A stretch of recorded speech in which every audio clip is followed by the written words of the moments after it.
Hi, Olave. I can't see anybody else. I'm very much here. Ah, there. Okay. I'm always just that ghost in the background. So yes, but there's I can't find the option here where I can see everybody before. This is going to be.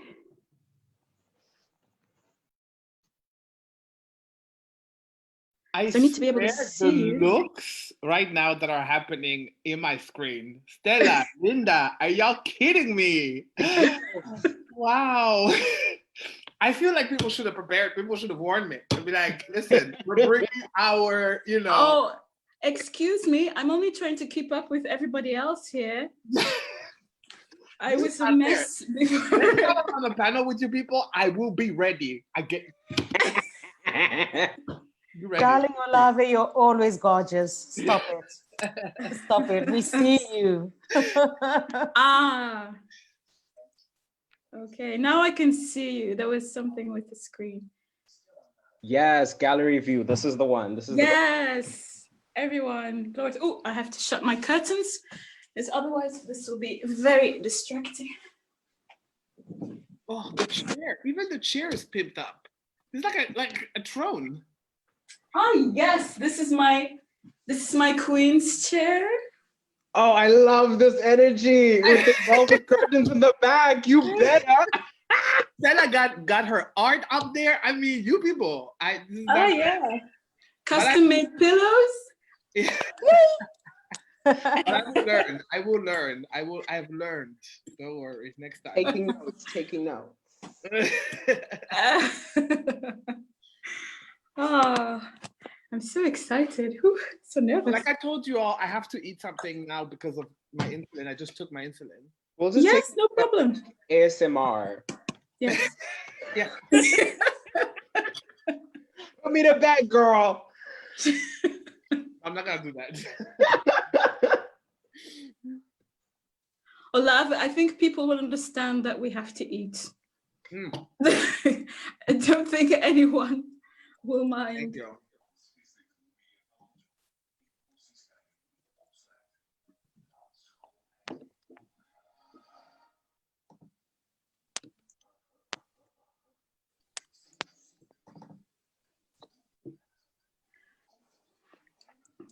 Well, it's 8 o'clock. I think we're going to have to start. Yeah. Is everybody ready? Very ready. All right. Well, good evening, everyone. Welcome to our panel discussion on gender and decolonization. My name is Linda, and I'm your moderator today. For transparency reasons, I would like to remind everyone that this discussion will be recorded and is available for later viewing purposes. It's important to keep that in mind for the second part of our discussion, which will be a Q&A with audience members. This panel is only one of many talks for the annual festival Gender and the Blender by Belmundo. I would like to start by thanking the organizations Belmundo, Casa Rosa, Gender Spectrum, Labo Visa 2, and Intel for making this possible. This discussion was supposed to take place weeks ago, but was postponed due to the COVID-19 pandemic. In name of all our partners and our panel members, I would like to extend our deepest sympathies to those who are affected by this virus. Our hearts go out to anyone who is suffering and in need of medical attention at the moment. We hope that you find relief, and we would advise everyone to just please take care of yourselves, be patient and respectful for essential workers. Tomorrow, all the schools and businesses and shops will be open, but please continue to practice social distancing and wash your hands. Exactly, Olave. Yes, wash your hands and be safe, everyone. But unfortunately, COVID-19 is only one of many challenges that we face in the world today. As many of you know, Today is the International Day Against Homo, Lesbian, Biphobia, and Transphobia. We welcome different voices and opinions, but please keep your questions and objections respectful. These guidelines apply to our audience members in the chat room as well. There is no room and no excuse for bigotry, not on any day, but especially not today. Allow me to introduce our panel members. First off, there's Olave Nduwanje, writer and activist. She is also the host of YouTube channel Olave Talks, which includes the segment Olave Explains. Then we have Kopano Maroga. They is a performance artist, writer, and cultural worker. Kopano is also a programmer and a dramaturg at Vooruit. Finally, we have Stella Nyanchama Okemwa. She is an expert in the fight against racism and discrimination. She works for the non-profit organization Hand in Hand tegen Racisme. Thank you for joining us today. As I hinted on earlier, there are two parts to this discussion today. The first part will include a discussion with Olave, Kopano, and Stella. And the second part, audience members will be able to ask a question through our chat function. But throughout the first and the second half, anyone will be able to write questions in the chat functions, and the questions will be dealt with by our moderators. They'll make sure that the questions reach us for the second part. Okay, so if that's okay with everyone, let's jump right into the topic of decolonization. Before we go ahead, I'm getting a bit of audio, some background audio from one of the videos. I don't know from where. Yes, I can also hear something. Yeah, on my end, there's nothing actually. Everyone here is quiet in the house. They have been ordered to. Yeah. Oh yeah, I think it was Stella's. Okay. I think she's going to go. Just for everyone at home, every now and then you will see me looking down, but that is because I am in communication with our technology advisors and our moderators who are moderating the chat. So our first topic will be decolonization.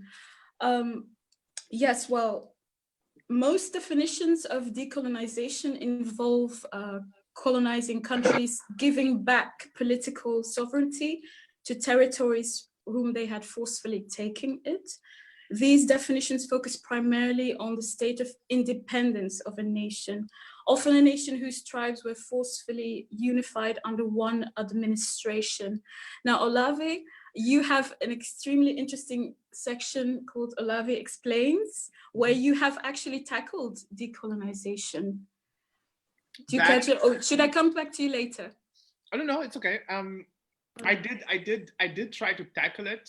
I mean, I don't think I did really well in my Olave Explains. I do invite people to take a look at it. I am very inspired by what you said about the material condition of colonization that is still ongoing, right? So colonization has not stopped. And when we talk about decolonization, I continue to remain concerned about the very real ongoing colonization of so many peoples, lands, and cultures around the world. So for me, decolonization that does not take into account the need for liberation and the urgency of liberation of these peoples, you know, is to me questionable. But you are right. There's definitely a lot of other elements, because the way I see colonization is that to be able to maintain this sort of dominance and supremacy over all these peoples, these lands, these cultures, there's been an entire epistemological, cultural, philosophical, economic, and political constructs to maintain that, and those constructs are global, right? So we can't think of the university without thinking about how so many of the exact sciences, for example, have been complicit and been an important part of colonizing, how a lot of these social sciences, whether it's anthropology or whether it's linguistics, how they've been complicit and been part of the effort to colonize peoples around the world, economy, and so on. So there's so much indeed, and more specifically with gender, I think that the way we understand gender right now in a European, in a Western, and in a global sense is very much informed by this effort to dominate peoples around the world. So yeah. Yes. Yes. Kopano, would you like to add to that? Yeah, I suppose the thing that I would like to add to that definition, or what I understand by decolonization, you've already made that distinction between political decolonization, the giving back of sovereignty to previous colonies. But there's this quote by a South African thinker, philosopher, writer, Steve Biko, who passed away, or was rather murdered by the apartheid government in the 1970s. He writes that the most potent weapon in the hands of the oppressor is the minds of the oppressed.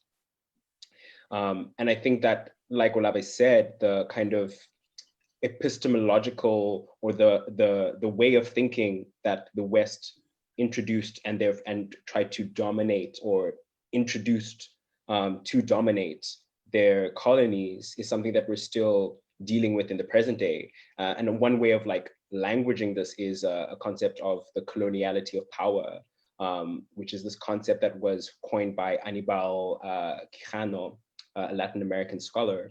And so the idea is that there are certain mechanisms that are still in existence today that are used to continue colonial domination, even after the fact of superficial political decolonization. So I think these are the kind of things that you're alluding to. And I think in addition to that, when we talk about decoloniality, there's a bit of a complex area where, from the study of decoloniality from the West, is outward looking. So it continues a certain kind of zoological, anthropological process of studying the other. And there isn't an internal unpacking and deconstruction of the mechanisms that were already instituted in Western Europe predominantly, that were then executed in these colonies in Latin America and in Africa and in Southeast Asia. And so what I mean by that is that if you look at the period where colonization began in Latin America, in Africa, in the kind of 1400s, 1500s, at the same time, that coincides with the burnings of witches in Western Europe. So the kind of domination of autonomous and divine femininity. And that is a legacy that Europeans, or the kind of European Western powers, have yet to actually account for. So even before this expansion of empire, so colonization being an exercise in imperialism, expanding empire, it was expanding processes of domination that were already present in Europe itself. And that process of deconstruction, the genocide of multiple women, independent women, of the indigenous people here in Europe, the Sami people, and many other peoples in Europe, that hasn't been deconstructed here in Europe. So I think that's also something that, for me, is part of that kind of definition, or that understanding of decolonization, that it's not a continuation of the colonial process of observing the other, but it's also an internal deconstruction. Okay. Stella, could you add to that?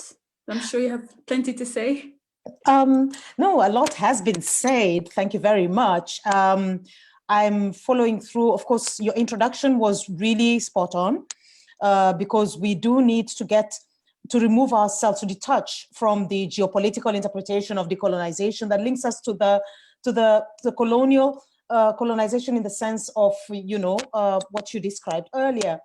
Decolonization, or rather, the whole process of colonization was implemented on the basis of certain mechanisms of brainwashing, of downgrading, of minimizing, animalizing, and even bastardizing the colonized people. But the same mechanisms that were used to colonize the, in the colonized people were the same mechanisms that were used here in the West to boost their morale, to make them think that they are larger than life, to make them imagine that they are responsible, that they are charged with, honoring the white man's burden. Now, the thing is, after the political decolonization, or rather what is on paper as decolonization, the mechanisms persist to date. The mechanisms continue to impact themselves in all echelons of our society. They impact themselves in our education, in our administration, in our leadership, in our libraries, in our sports, in all echelons of our society. These mechanisms continue to impact themselves. And that is why we still feel that drudge of being colonized, even though on paper we have received independence. What independence when we don't sit on the table to determine our own destinies? We are not sitting on the table writing policy. People are still writing policy on our behalf. We still have to bow down to certain, governments. I know I read somewhere, I don't know who said this, about the devaluing of cash, that when we receive loans, it's devalued cash, but when we honor these loans, we have to give up our resources, our extractions, real money, so there is inconsistencies on all levels, and as long as these inconsistencies persist, we cannot claim to be free of colonization. We still a long way from attaining that decolonial process. We still need to fight to set in motion decoloniality. Mm-hmm. Okay, and specifically with regard to— Can I just say, I'm just in awe that the first question already elicited these responses. Like, we just got started, people. This is... Well, a lot of people are not familiar with what it means to decolonize. We talk about decolonize the mind, but most people, their response is, but there are no colonies anymore. So it's necessary to first unpack, trying to unpack, because this actually covers so much more than any topic. It touches everything, every layer of our society, actually, especially laws. When I think about when we think about how it pertains to gender. So this is a discussion on gender and decolonization. In many countries, homophobic laws are still in place today that were established during times where the country was still colonized. Kopano, in our discussion that we had last week, you brought up that most countries that are now united under the Commonwealth, it actually used to be colonial territories from the British Empire, that they have a proportionately higher percentage of homophobic laws and little to no gender recognition. I can say, for instance, the country where I was born in, Zambia, homosexuality or relationships, especially sexual relationships between man, woman, man and between men and between women among themselves, wasn't illegal until 1911, when the British legal system, penal system, was instituted in Zambia. So could you explain a bit about that, Kopano? Yeah, most definitely. I think you've really summed up the kind of the commonality that the legal system has with the colonial process. And Olave gave us a really good definition in the sense that part of the colonial conquest was about instituting structures. And one of those structures were legal structures. And that was one of the mechanisms that was used to action it. So for example, like you said, the majority of countries on the African continent that have these anti-gay laws happen to also be previous commonwealths. And I think Theresa May has gone on the record to say that she apologizes for the legacy of the the Commonwealth in Africa and these colonies having, in the present day, these homophobic laws. So it was like laws, I think it was the anti-sodomy bill is the way that it was generally languaged. And you had also in Southeast Asia, in India, in Kerala, due to these anti-sodomy laws, the oppression of the Hijra communities, which is the third gender in India, and how we would kind of understand trans in the West. So that is like a huge part of the colonial project, was instituting legislature to create not only divisions between the genders, but also to create a way to penalize the expression of something that was deemed outside of the understanding of how Western gender was supposed to function. Okay. Does anyone want to comment perhaps on the special case of Jamaica? Because Jamaica is, for instance, seen as extremely homophobic, but well, it kind of has a special place, because not only were those anti-gay laws instituted by the British, but there was also this. Jamaica was like a port where during slavery, the slaves were sort of broken down mentally. Does anyone would anyone want to elaborate about that? I really don't know enough about Jamaica to say something really informed about that. Okay. I do have like sort of like some things I would like to say about Burundi, though. Okay. Yeah. Sure. I mean, Burundi was colonized by the Belgians.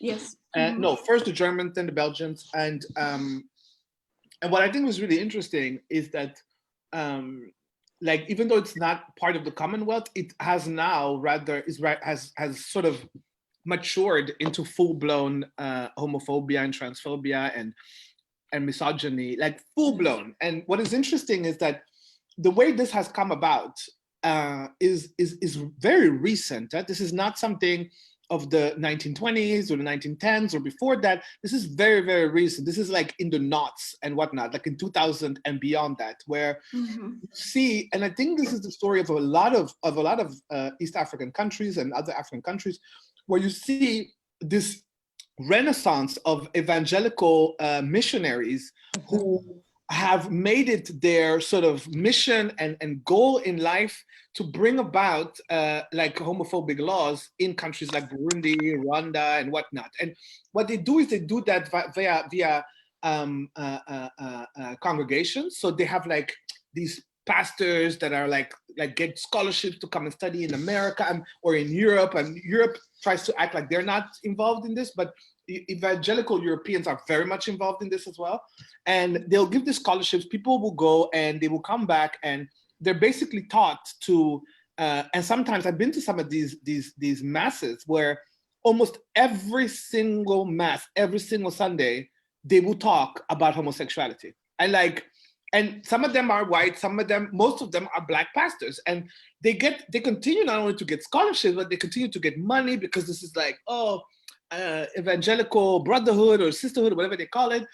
But the requirement is to pursue this sort of change of the public, of this sort of, and even some of them will even show gay porn during the mass, you know, to be like, this is what your children are gonna be doing, you know, and it's so intense that you have, in quite modern times, you have now homophobic laws in Burundi. And one of the things that is less also really interesting about the way sort of like these laws are constructed and what they do is that these laws are also, aside from being homophobic, they're also extremely misogynist. Like they will have in there, like they will have laws against abortion as well. They will have, I mean, I think there was even for the first time in Burundian history, there was the law proposal to introduce a sexual obligation of the wife towards her husband, to encode that in law. All right. To put like, so if you marry this person, so which would make it impossible to say this, like rape in marriage would become impossible, right? Because the husband could say, but no, but she's obligated to give me sex. So these misogynist, transphobic, homophobic laws are also quite new, and they're being pushed hard with a lot of money from evangelical and Catholic. The Catholics, it's not even beginning about the Catholics. They've been at it for a very long time, you know? And it's a little bit invisibilized, the gendered impact of this, but definitely it is still ongoing. This colonization, this cultural, religious, and political colonization is still ongoing. Yeah. Could it also be tied? Could it also be tied with the reception and the promise of financial resources that they are? Are they bribing? Because I can only speak from my country, but how is it in other countries? I mean, these pastors wouldn't. I mean, it's scholarships, and it's like, oh, we're helping your church, and it's not construed as. It's not like, oh, we're gonna like bribe you, but it's like sort of like we're helping you, like we care about the children in your congregation, so we'll like give you money to do all kinds of like aid programs, build a school. But it's very clear that you cannot be pro-LGBT. In fact, you have to be a hardliner on against LGBT people, against women's rights, against women, body autonomy and whatnot. And what is also really interesting is, and this is only something that white people can do, I'm sorry, but like, they've managed to convince so many of these pastors and priests and their congregations that this is an African ideology, right? That being pro-LGBT is something new, something modern, and being imposed by Europeans. So yes. Yeah, these churches are telling people, like, don't be fooled. This accepting all this is un-African, you know, but it's being paid for. This un-African, this pro-African ideology is being paid for by Western evangelicals. So it's a bit of a white people in marketing. You know, they know how to frame things. It's impressive. Yeah. Could I just ask everyone, when you're not talking, to switch off the microphone? Yes, thank you. It's to avoid the background noises. Yes, Stella, I thought you wanted to add to that. It's overwhelming. What you're saying, Olave, is so true. To frame the self-hate in a way that you are actually, that it's coming from yourself. It is against your African nature to be pro-LGBTQ. But the people who are sponsoring you are, I mean, this is very, very typical of the modern day forms of colonization. The modern day forms of colonization are really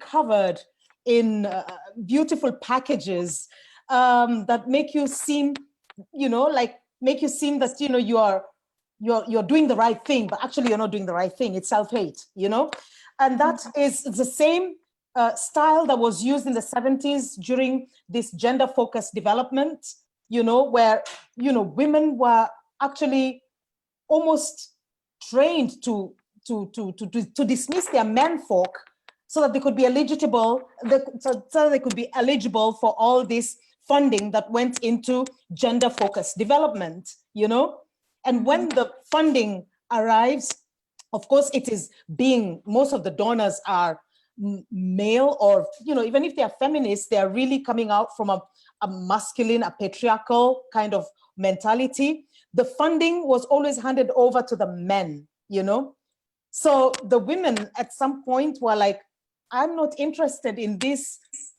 So anyway, cut a long story short, there's a lot going on, and now it's being demystified because it's almost like a sheep in a goat, it's like a wolf in a sheep's skin, This is the new kind of decolonization. Olave couldn't have framed it better. That is such a good example, but it is one of the many. In very many echelons of our society, things are being framed in that, wolf in a sheepskin style. This is the new form of decolonization, and we need to demystify that, you know. Now, if I can just bring the discussion back to gender and say that some of these issues that are being framed as being anti-African and so on, prior to colonization, there was a sort of fluidity in our understanding of gender. There was a sense of you know, of oneness. For example, people who were circumcised together in my culture, they all saw each other as one. So they were one body, they were one whole, they could touch, could feel, they could cuddle, and there was no hint of sexuality attached to it, you know? It was the way it was. The whole criminalization of how we feel, how we identify, the fluidity with which we identified prior to colonization was given a definition, a negative connotation with colonization. But prior to that, it was fluid and it was real. There was no finger pointing because this was the way it was. It was framed within our way of our own traditions and our own cultures. It did not, there was no morality or amorality or immorality to it. It was just what it was. Woman to woman marriage, it was what it was. But when you mention woman to woman marriage today, people immediately go like, oh yeah, there were lesbians also. It wasn't about sexuality at all. If we look at it deeper, we will see that it was all about inheritance. It was all about, you know, all about your heritage. So we need to review terminologies because the terminologies and that were given to, and the connotations that were attached to those terminologies are completely off the bat. That's where we need to start. We need to start with redefining things, get rid of all these definitions that are so loaded with negativity and with, you know, very, very false assumptions. I would like to go back to Olave, you mentioned Uganda. For a brief second, I remember watching a documentary where Stephen Fry was investigating homophobia or homos all over the world. And when he was in Uganda, there was a very hardcore anti-gay pastor who actually even admitted that prior to the arrival of colonizers, there was a very open society and there was no criminalization of homosexuals, lesbians, bisexuals, and that there was a fluid gender spectrum. So how can we, I guess what I'm trying to say is the knowledge is still there because that other world before the criminalization of people who identify as other than cisgender, the knowledge is still there and people are living today that know how it was before. So how can we change the situation where this knowledge of the societies before can be spread again? How can we combat the indoctrination by because it's not that people don't remember. People do remember, but they choose to ignore that situation. Yeah, no, so I think you asked the wrong panelist this question because you should have asked this to Kopano, because Kopano, about a couple of months ago, a month or two ago, I did an interview with them and other people, and one other person, and I spoke to them about sort of like this sort of relationship to the past, to what was, right? And they said, like, Kopano said things that just moved me, and I think that they have sort of redirected my thinking on this and created this whole new like ways of looking for answers, and you know, also in a very creative way, so for creating answers. So maybe Kopano wants to talk a little bit about what they said to me back then about sort of just what really stood by me is when you said that it wasn't like all these new languages, all these new things that we're thinking of, like have been that we as Black queer people and whatnot have been in relation to it for a very long time, and some of it we have co-constructed. And you know, and I thought, I don't know, you can say it way better than I, but that really moved me. So please share with the world. Enlighten us. Yeah, I think what Stella said about really going back to terminology and trying to kind of unpack the trajectory of different terminology and how it does and does not necessarily apply to certain spaces in kind of previously colonized spaces is really important. So I think, I can't remember exactly the conversation that we were having, Olave, but it might have been around spirituality, because part of my master's research, I was kind of looking at the connection between queerness and spirituality in different kind of regions of the world, let's say different cultures. So for example, in South Africa, for traditional healers, you can be a man, you can be a woman, you can be of multiple identities, but the way in which people will refer to you is by virtue of the spirit that is inhabiting you and allowing you to do your spiritual practice. So for example, there's this spiritual healer that does a lot of kind of videos on YouTube. His name is Albert Majipe, and he is inhabited by a spirit from the maternal line of his family. And so when one is talking to him, one is referring to him, you would say ukoko, which is the kind of, if I were to translate that directly, it would be grandmother, but it's kind of the senior way in which you refer to someone who is of a feminine presentation or experience. So in that way, so like that kind of like, and I was having this conversation with a friend of mine's mother, and how she was finding it really difficult she's an anthropologist, but she's also a traditional worker, let's say. And she was finding it really difficult to like ramify or to rectify the kind of contemporary language that we have for different kind of identities, lesbian, gay, queer, trans, queer, intersex, etc., with how she understands it from her kind of indigenous background, which is to say that like you are referred to as whatever spiritual legacy you're carrying within you, so that the kind of the concretization, the concreteness of pronouns, of she, of her, of they, is not in our language, and it's not in the way that we understand one another.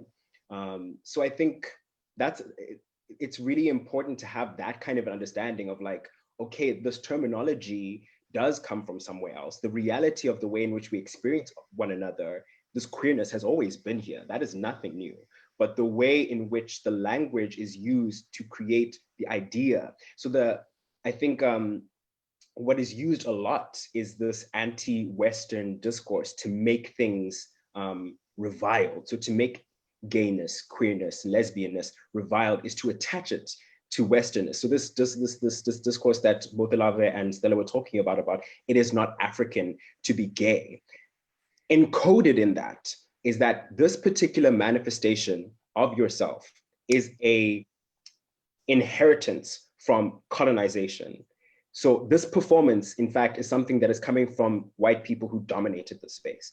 And therefore, I direct my anger as a colonized African at the white man and at the West to you, because you represent a remnant of the West and of Western colonization.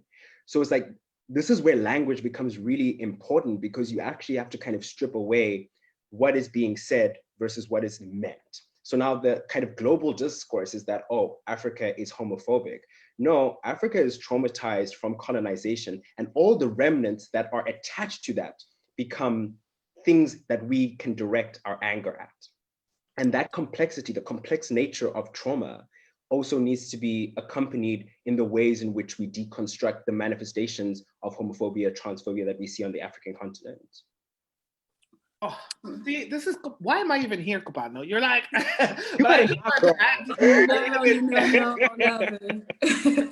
and I'm just a fan of this panel, but I just wanted to add a little bit also what I think, because I come from a context, like the Ugandese context is very specific in that there is like a very clear tradition and a remembrance, right, of the past, of the queer past of Uganda, whatever queer means, you know?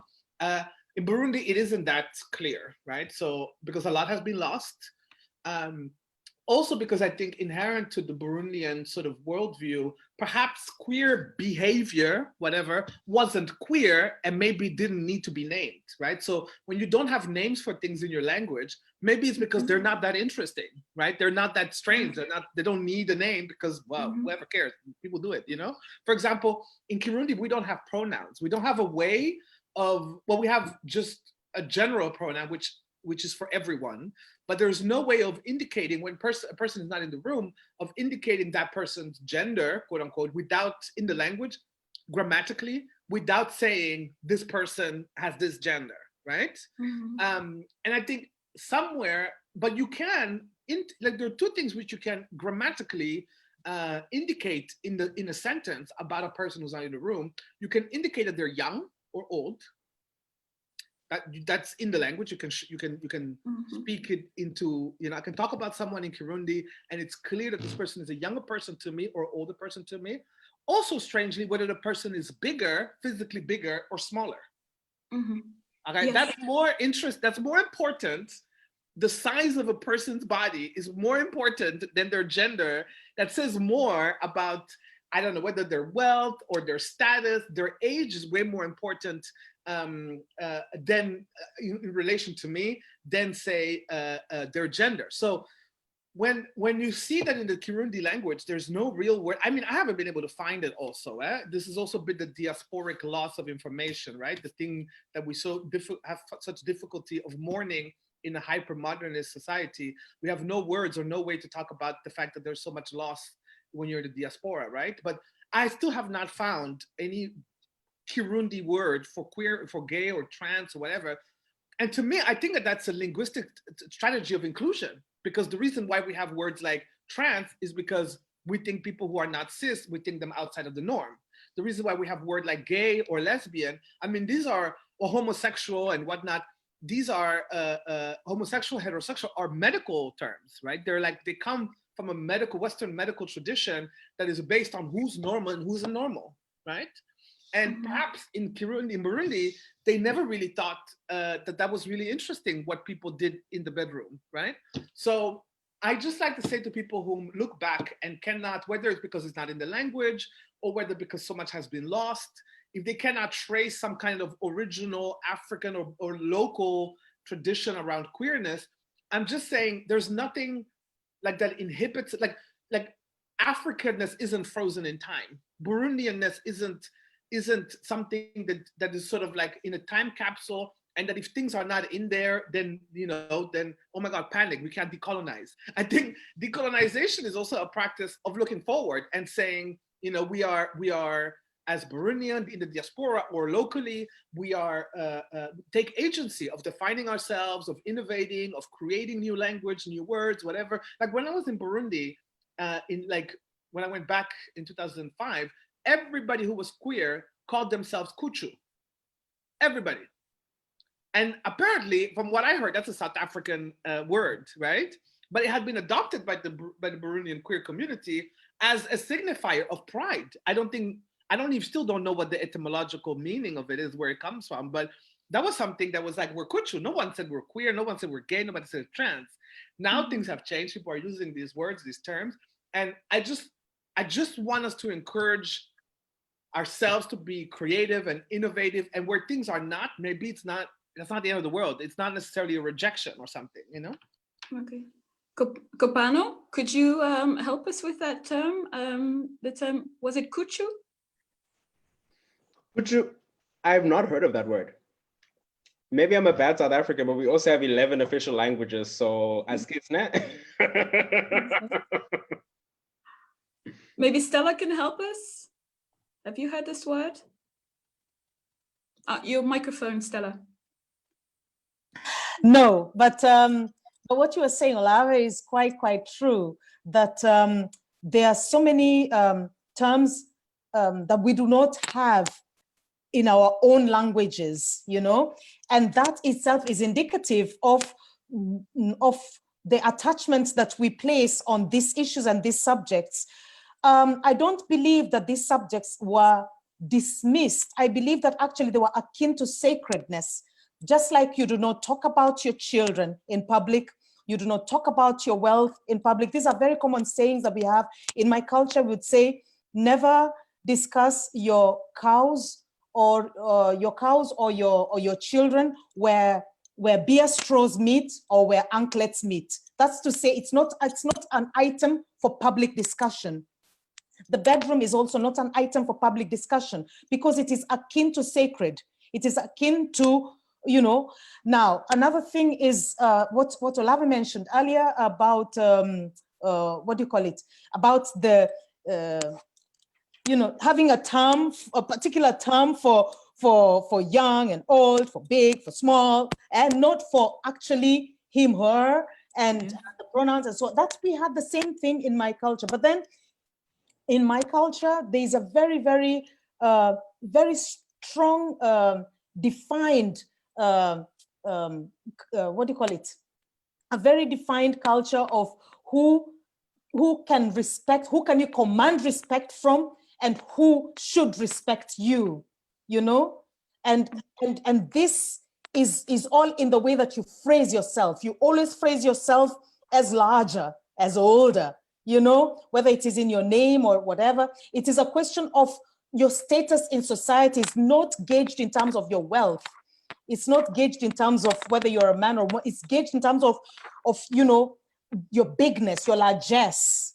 Your largesse is determined by the influences that you can have in society. Your influences are determined by the experiences that you have amassed over time. So it's again bringing me back to the need for us to really go back and work on our definitions prior to colonization, prior to them being loaded down and weighed down by negative connotations. Okay. Well, Stella, you brought up a very important point where there's sort of like a reverence of what happens between what happens in your house and what happens in your bedroom.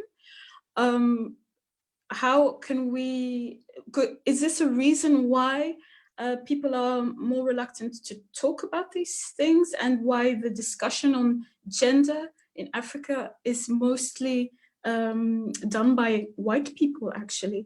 Because you said that, for instance, the woman-to-woman marriage, it has been redefined actually by white people, but that it has a completely different meaning. But it's how can we get more people to open up about those topics, to explain the right definition if people sort of try to keep it as something sacred? Okay, I think for me, that is my own personal view, is that we need to have a better understanding of African spirituality. I see that there is a rise in people's interest in going back to their roots and in trying to figure out what their spirituality is. It's good. It's important for us to detach from the Western perspective or vision of what spirituality is, and understand why, for example, our issues such as our sexuality, our gender, our personhood and belonging, akin to the sacred sphere, Okay, so for example, there is a need to procreate and to pass on your name. And if a woman has become older and wiser and doesn't have any children, but has amassed some wealth, has amassed some influence, then this woman would often then marry a woman who would then marry a man and who would then have children, and these children would bear the name of course, the woman who married her. It is completely detached from sexuality. It is a question of passing on your progeny. It is a question of passing on your progeny. It's a question of also, increasing the web of influence that you have within yourself. So here we have a completely different understanding of sexuality. For example, people who could not have children. My uncle, my cousin, please, if I may just digress. My cousin was born with both male and female parts. I don't know what you call that. It has a name. And as a child, intersex in European languages. Yes. So my aunt and uncle were advised to wait until he became, until the dominant sexuality, or whether when he became a teenager, we would know. That's what they told them. So when he became a teenager, even though he was very feminine, he was more boy. So they got rid of the female aspects of it. Yeah.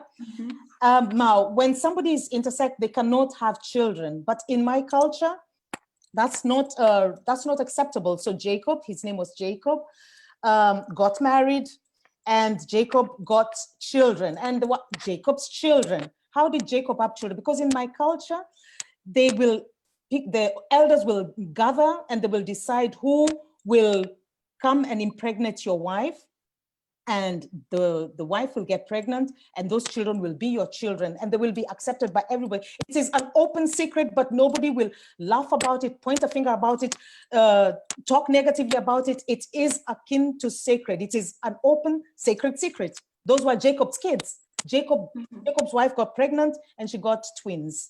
So Jacob had twins, and everybody knows Jacob could not have kids. So what I mean is, we need to stop relying on terminologies that are breaking us down. We are tripping over these terminologies, and they're making it really, really difficult for us to really identify who we are in authentic terminologies, in authentic understandings, of the words and of the term.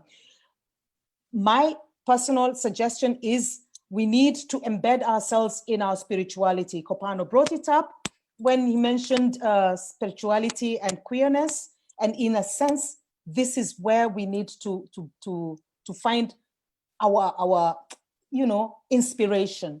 Yeah. Okay. I had hoped for something like an answer like Stella gave. I think there is a particular context in which coming out, in which having conversations about sexuality and gender, the ways in which it has been very, the ways it has been successful, quote unquote, in the European and the Western tradition, which I think is fine, great. Mm-hmm. I do think that there are fundamental, spiritual perhaps, but also worldview reasons why Burundians don't necessarily talk about gender and sexuality. Well, actually, they do talk about gender and sexuality. It's just that there are times and moments for it where it makes sense, where there is to them. For example, this is a tradition that is now sort of getting lost because of Catholicism and evangelicals. But for traditionally, a Burundian teenager, whether boy or girl, would get instructions from their uncle or aunts, depending on which gender you are, would get instructions on how to secure your wife's, not your husband's, but your wife's orgasm, okay? And it wasn't like, it's called kunyara, which I think that in like sort of pornographic European terminology, it's like squirting, but like, it was considered something, a technical thing that you need to master. You need to be able to make your wife come, and not like come like in like we want it all the way, right? So and every girl will be taught this. Every girl will be taught how to maximize her pleasure, and every boy will taught how to be adequate and competent in with the clitoris and with the G-spot. And that was some of the conversations that uncles and aunts would have within the particular context of that child's puberty and coming of age, right? There are certain moments in Burundian traditional weddings. So traditional wedding was like something that took days, okay? And one of the last things that would happen was to like finish the ceremony was after a couple of weeks or something, the family of the girl would come at her new house, to check on whether she was taken well care of. And they would check whether, I mean, I'm digressing, but they would check whether there's good furniture. They would check, and there's this whole ceremony where you had one person who's representative of the family walking into the house, spending some time there, coming back and reporting on, yeah, the food is good or something. And one of the things that the person would go back into to come back to report was, is she being sexually satisfied? So the idea was the representative would come and watch like the guy do his, like, do his best, be like, and then come back and say, well, he has a lot to learn. I mean, these are things full report. Yeah, but you would say like a Burundian culture where, I mean, outside of those specific contexts, people don't talk about sex or gender as something, so I just want to be like, I think for many, many years, even, and this is before the evangelical sort of renaissance that we see now happening in the last 20 years or so, for many, many years, queer people in Burundi have been able to thrive within a religious colonized context for many years because of the Burundian, like, we don't talk about people's gender and sexuality outside of those specific, things. So you could get married, which a lot of queer people would do. You get married with somebody of the opposite gender and still have to prove, like, in that ceremony that you were doing a good job, right? Like, which would be like, everybody knew you were queer. Everybody knew already, but it would be like, see, he can do it though, and that's all that's really necessary. Is can he do it, And I just want to encourage ourselves to also just let these communities, these cultures or whatever, to give the room to figure out what works for them. And I think that the European intervention, what makes it so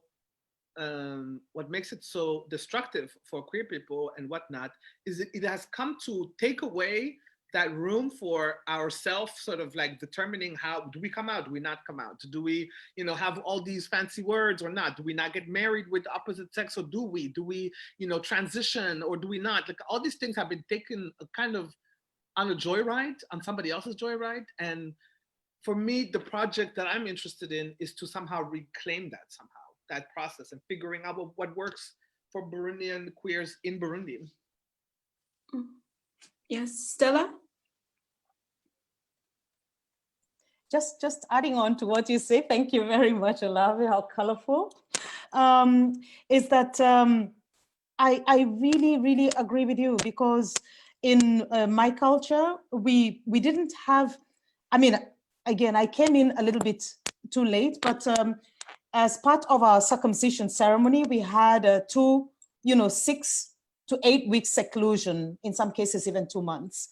And during that time, this is where we, all aunties and uncles and senior girls who had been previous graduates of the circumcision would actually train us on our sexuality and make us aware of who we are sexually. That was one of the many things that we experienced during our period of seclusion. So, and again, the whole seclusion is enshrouded in secrecy.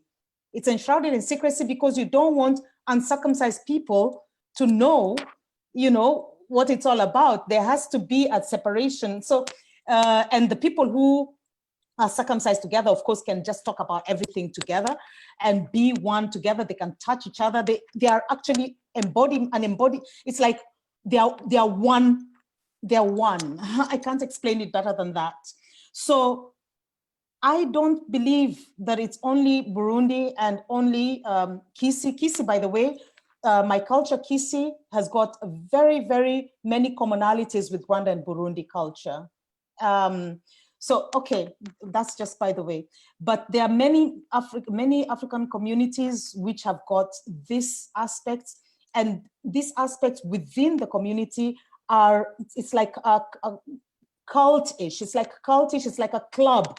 And you need to be a member of the club to be a party to it. You need to be, there's a time and a space for these things to be articulated. Beyond that, it's too dangerous and it is just not acceptable to be, it's taboo, really, beyond that time and that space and that energy. And that's I think the white people just took it all and they criminalized it. And, you know, the whole idea of taboo and the spirituality with it was all put aside, and it was all just dumped into the basket of it is wrong, it is criminal, it is taboo, and it is negative. And it's not at all. It's that much more important, actually. Mm-hmm.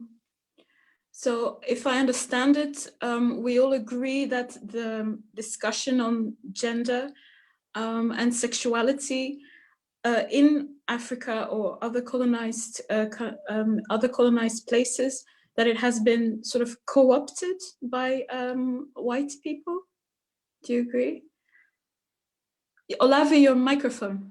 Yeah, obviously, like when we talk about colonization, it's not just the European colonization. There's been other colonizations and even new colonizations taking place. So you have the Arabic colonization, and now you have kind of a Chinese neo-colonization going on. So yeah, maybe it might be not complete if we don't also mention that it's not just white people who have colonized Africa. There have been other people and new people as well. Mm-hmm. Okay. But also one thing I forgot to say is I think also like there are very good reasons why Burundians don't feel like everything needs to be discussed everywhere in the open and so on. I think that those, like it took me some time. I grew up in the Netherlands, and the Netherlands is a culture which has elevated this idea of transparency and saying what is on your mind to levels of dogma and that are just, I mean, problematic. Like a Dutch person can pretty much say anything to you as long as they can end the sentence with, that's just what I think. Somehow, if that's just what you think, that is sort of like, that's then okay. Like, oh, that's what you think, so you can say it. I don't know. I come from a culture where some of the things you think might be wrong. Some of the things you think might be offensive. Some of the things you think might be actually causing harm. You know, just take it easy with what you think, right? So, but this tradition, this idea of transparency, that everything has to be known and everything has to be made known, that fits very much into a certain scientific worldview of the European world, where, you know, the idea of sacred things, of things that aren't necessarily discussed in this space or in that space, all of those things, like what Stella says, like the taboos have been made negative, have been made something to be afraid of, and something that has to be, at all cost, has to be, I don't know, like the taboo has to be, you know, like lifted, you know? Mm-hmm. And I honestly, I don't know, like I think when I look, it took me some time to realize that the Burundian cultural technology of discretion and indiscretion, that sort of ability to sense what can I say in a space and what can I not say in a space, is something that is actually really beautiful in the context of people whose entire worldview is based and focused on living well with one another, right? Like the Burundian mindset, like the Burundian highest, I don't know, like if you look at people complimenting each other in Burundi, it's always something about how well somebody lives with other people. So then you're gonna think that through. Like you won't necessarily go build, you know, I don't know, spaceships to go up to the moon, but you will develop cultural technologies that allow for people to live well with one another. And some of that is not saying everything you think. Sometimes are. Yes, yes. Could it also be sort of like tied into that whole obsession, like categorizing and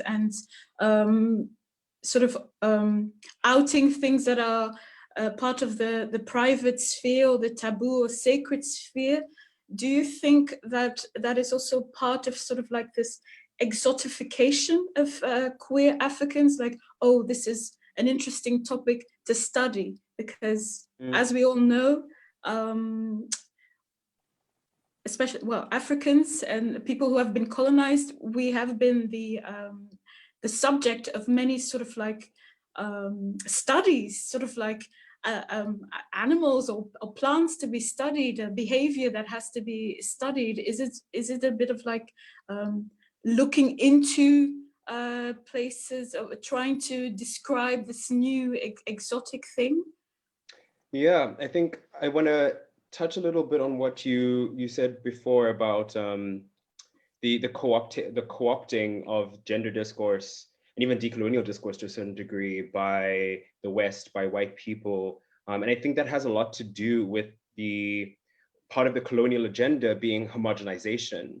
So a lot of what kind of capitalism is built on is the household and the homogeneity of the household and being able to have that as a measurable figure.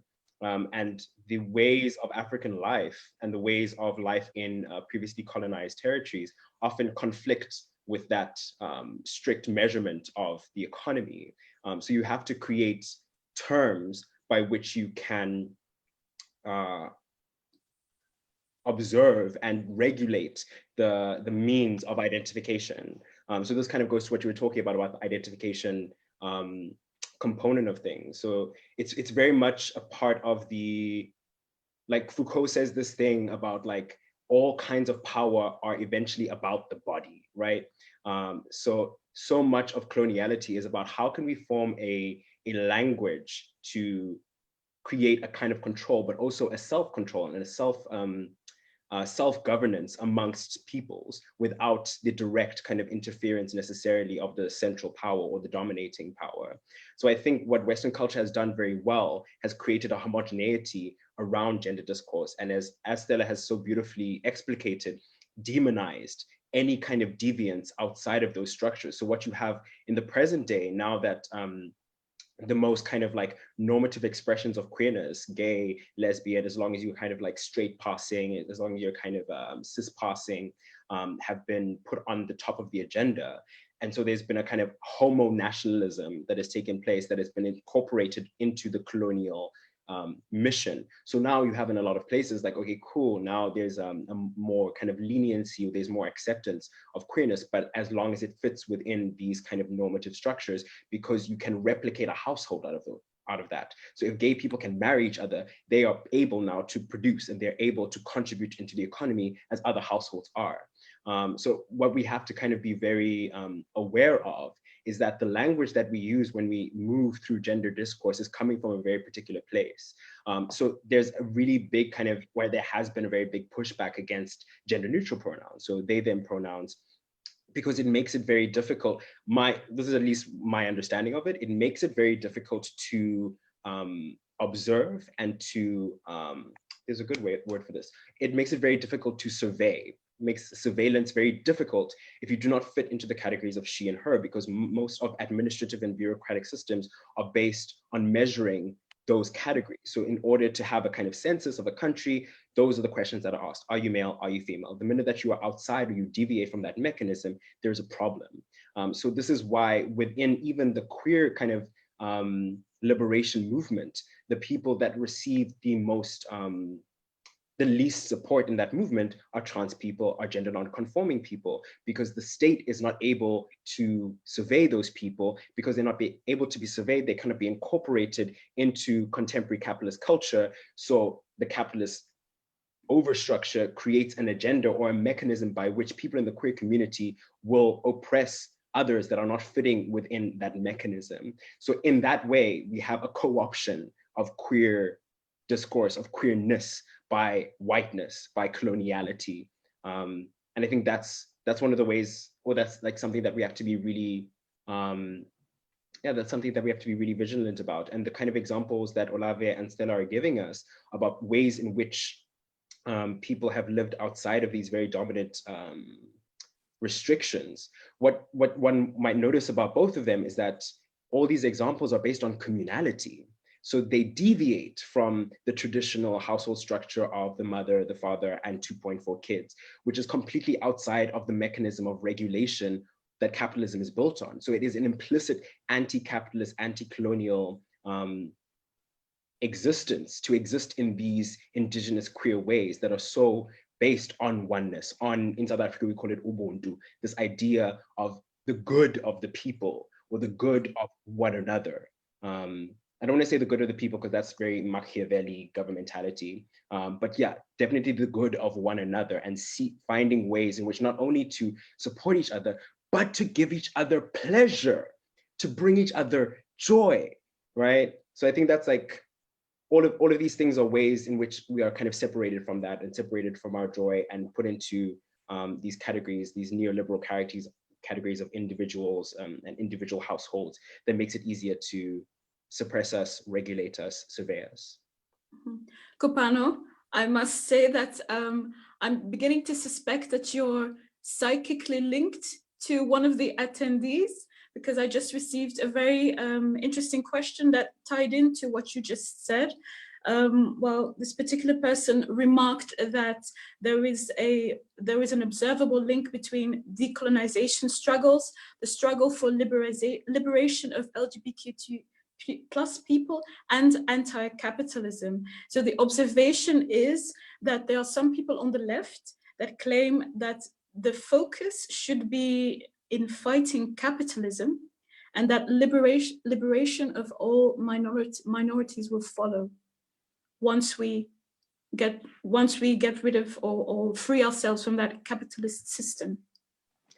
This is very spicy, and I feel like it's what this person that sent this question is talking about is like white people on the left, right? And I think it's very important. No, but this, like, I don't want to sound like I'm coming for white people, because that's not what it's about at all. But it's to say that if you are a white person, you have access to the most amounts of privileges that exist under this oppressive system. And even as a white person, you're oppressed by capitalism, but you definitely have the most access and you definitely have the most navigability through capitalism. And the way in which, so like James Baldwin put this so eloquently, and I can't remember exactly how it was phrased, but he was specifically speaking about gay people, and he was speaking about white gays, and why white gays are very, very dangerous, because the only thing that is separating them from achieving the pinnacle of that humanist paradigm is their gayness. And you see that action, you see it in action in the present day so clearly in the way that a lot of white gays, or people, white gays who are now getting married, that they've achieved their ability to marry and are no longer interested in any other struggle under the queer umbrella. And you have, I think it was in London or in the UK, this organization that has called itself LGB, specifically leaving out the TQIA+, because it is a clear awareness that anything that is outside, like now that lesbian, gay, and bisexual people have the right to marry and have the right to incorporate themselves into heterosexual culture, there is only this part of the community that's holding them back from achieving the full manifestation of that. So like I would say to this person that's asking this question that definitely people that talk about identity politics as divisive are only interested in being gay oppressors or being, I don't know, oppressor light, you know what I mean? Oppressor 2.0, right? And I'm not interested in that bullshit. Like there's no freedom for one of us if there's not freedom for all of us. Yeah, can I just... Yes, go, Olave. Oh, Kopano came for the gays. After the white gays. Mind you, I just want to hype up this. Like Kopano took us in the earlier question that they answered, took us from Michel Foucault to Ubuntu. Okay, that's some range, people. Let's just like respect that for a second. Okay, but speaking of identity politics, like I don't know, like what Kopano just said when Michel Foucault says that all politics about the body, I agree with him. I agree with Michel Foucault in that sense that all politics about the body and the body is identified, you know. So all politics is also about identity. So when we see, for example, libertarian parties govern the Europe, and these libertarian parties are, you know, like the VVD in the Netherlands. I don't know what the Belgian equivalent is, but these neoliberal parties, I mean, they are advocating for a particular type of identity, which is the rich white dude with companies and multinationals and and with a house and a property that he wants to pass on to his children and whatnot, preferably with a wife at home who's like, you know, not causing him all too much trouble. And so that's identity politics. That's the politics that they've construed. Like when you look at, for example, the ways in which the Netherlands have for a very long time legally in the law have made it impossible for Black people to live wherever they want in their cities, right? So you had like specific places where you could where you could buy a house, where you could rent a house, like this is, in the 20th century, and some of it is happening now in the 21st century. That's identity politics. The question is, why is it identity politics when a Black person says, my circumstance, my lived reality as a socialized, racialized, gendered, disabled or otherwise body, have a particular experience. And from that experience, I have learned this, and that. And from that experience, I understand this, and that. And I demand this, and that. Why is that a problem? But it's not a problem when multinationals will fund and sponsor and lobby entire parts of the political spectrum.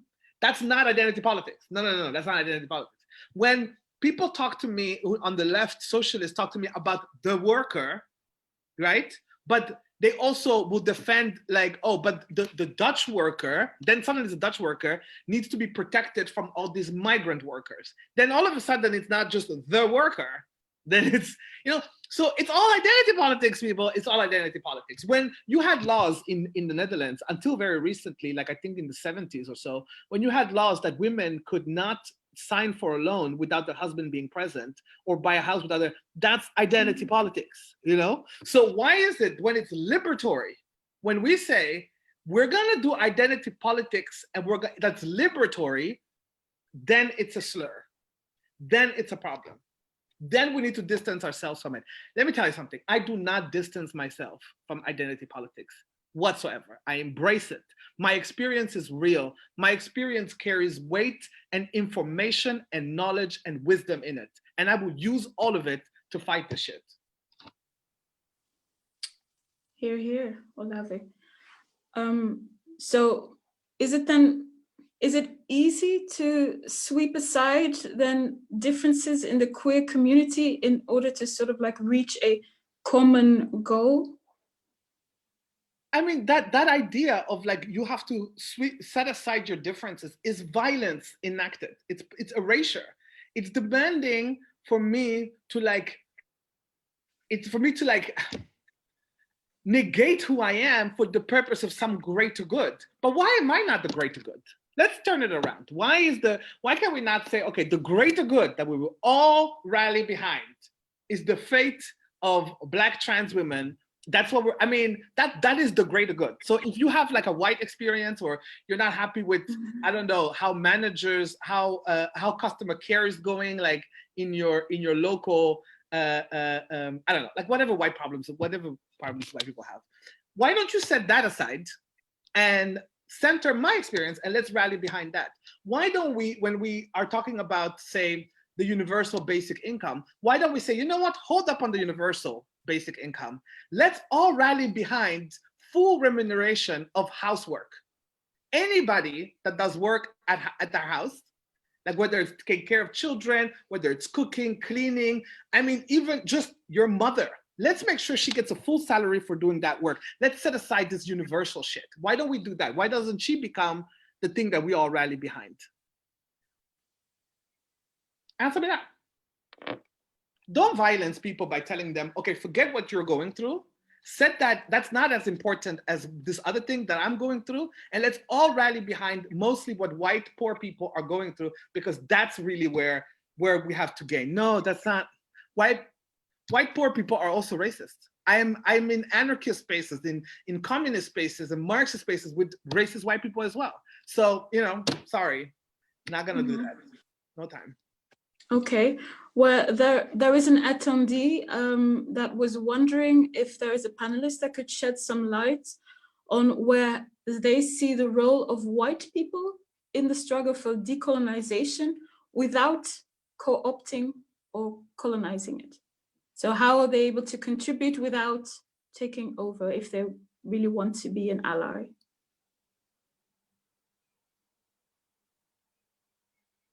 Or how should they go about it? Stella? Yeah. How should they go about it? Well, it's a very interesting question, and the first step is, of course, to understand precisely what decolonization is, what the colonial process is, and that in order to understand that, is to listen, but really actively listen to those who have experienced it or are descendants of those who have experienced it, and listen to their experiences, listen to their woes, and listen to what they consider to be our solution. First step is listening. Deconstruct the myth, deconstruct the terminology as they stand now, and listen. Two, you need to work on the basis of not what makes you feel good as a white person, but what is relevant to the people themselves who are ascendants of the decolonization. I'm not saying that white people are not also in some way touched by the colonization, but they are touched in a way that boosts their morale. They are touched in a way that elevates them and gives them a false sense of superiority, a false sense of, white privilege.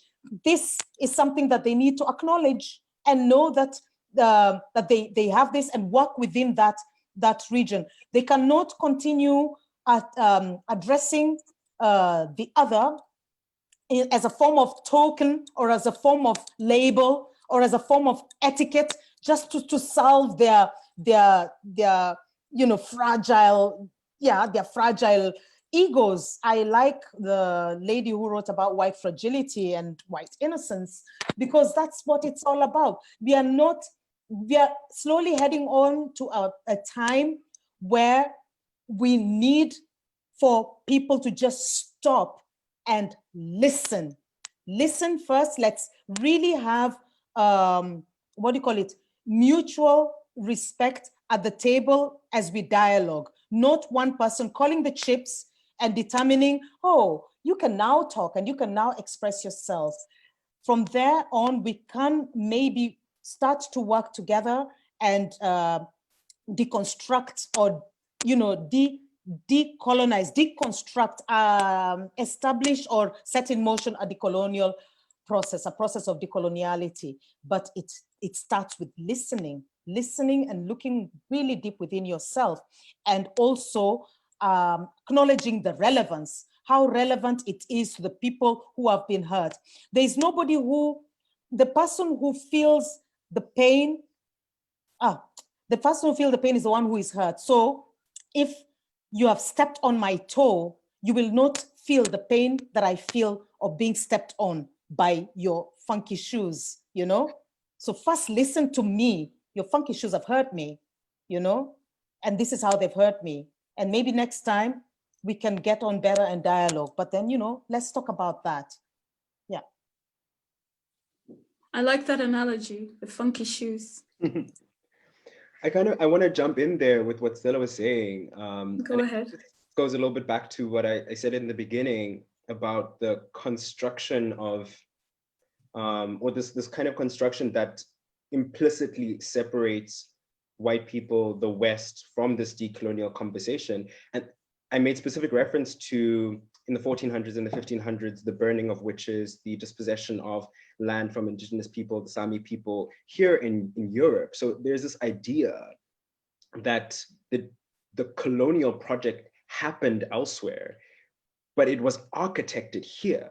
So there is so much trauma that people here have undergone in order to create the mechanisms that could then be instituted elsewhere. So it is a fiction that many white people in Europe have bought into, that somehow they're implicitly separated from that legacy of trauma. And in my perspective, that's fundamentally untrue. There has not been a reckoning with the suppression of the divine feminine in Europe, of the autonomous feminine in Europe. The witch burnings have not been accounted for in Fribourg, in Switzerland, in Germany.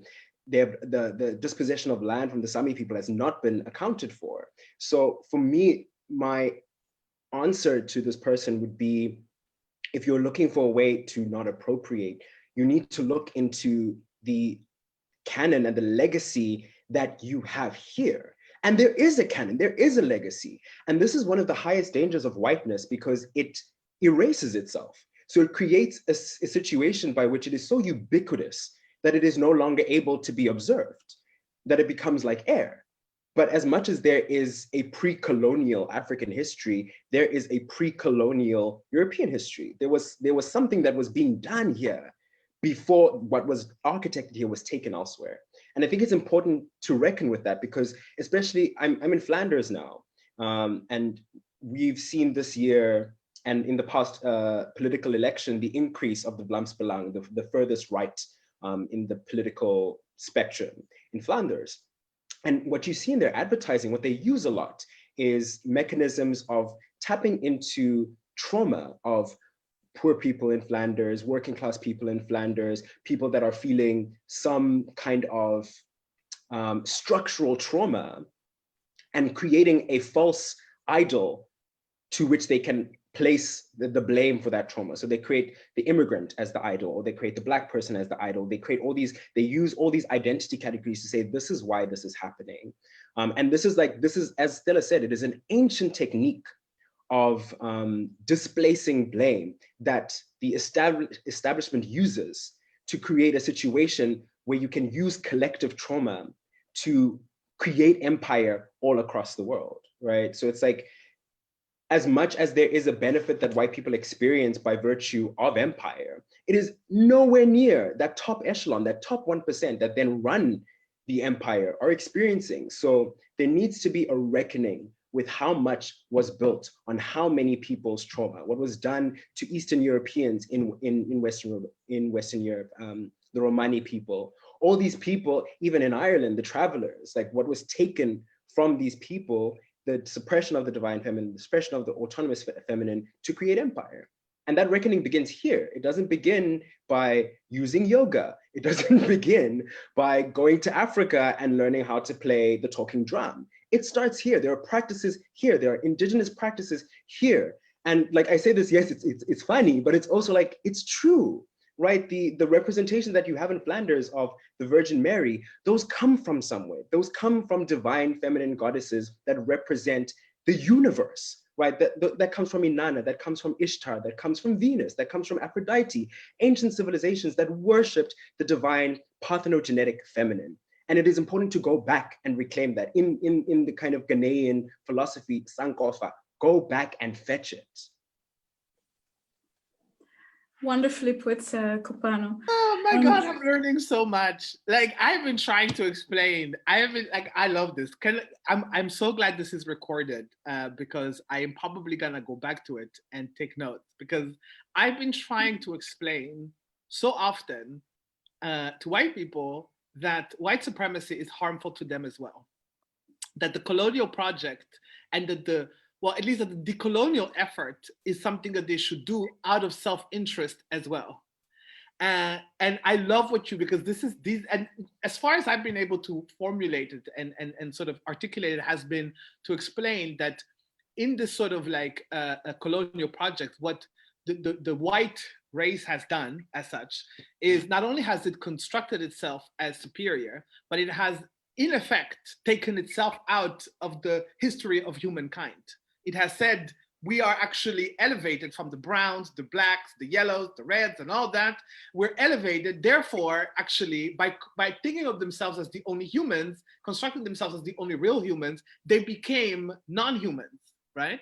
So there is a way in which white people and white civilization relates to the rest of the world that is, in effect, in a sort of civilizational loneliness, a kind of inability to meet people at eye level. It's always like slanted at down, right? And on an individual basis, on a personal basis, I think I've seen a lot of white people go to Africa, go to Asia, and try to work out that trauma and try to explain why, you know, who they are. And you see all these documentaries, these travelogues, and it's always this white gaze going like, oh yeah, but we do it better. And I think in there, this need to constantly justify themselves as superior and the other as colloquial, the other one as parochial, the other one as quaint and exotic and sort of a source of extraction. It speaks to a particular kind of civilizational trauma. But aside from that, in a very material way, if you look at what, you know, sort of the colonial project, indeed, the way it has been exported around the world, the techniques and the strategies that have been exported around the world it did start here. So if you look at, for example, the lack of biodiversity on the European continent, it has everything to do with everything that, sort of that material, that capitalist, that the way that greed, the way that nothing is sacred, sort of led to a point where the Netherlands is entirely artificial. Even their wild nature is all artificial and extremely managed, So, and so there's no surprise that when they go to, the Americas, they kill, like they genocide on the earth, like on living beings, like killing, like most of the bisons, for example, of the North Americas have been murdered, that have been sort of, it's disappearing. And so I don't know, like, so I think what you're saying is so much more. I'm gonna take notes on this, Kopano. This is what I need to explain to them. You have an interest in this as well. Get to work. Okay. There's another question. Stella, would you like to add to that? Okay. Well, I have another question with somebody that doesn't quite understand the link between capitalism and decolonization. Is there anyone who would like to explain that again? Because we've touched on it a couple of times. Stella, your microphone. I'm saying I think Kopano should do it because he was so eloquent the last time. Yeah. Well, Kopano, do you mind reiterating what you said? I mean, I think it's quite complex because it also depends on which kind of trajectory you're looking at within the kind of colonial expansion project. But very simply, I suppose, it's important to recognize that colonialism was a mechanism of expanding empire. And that part of the empires that we see in Western Europe were based on kind of early forms of capitalism.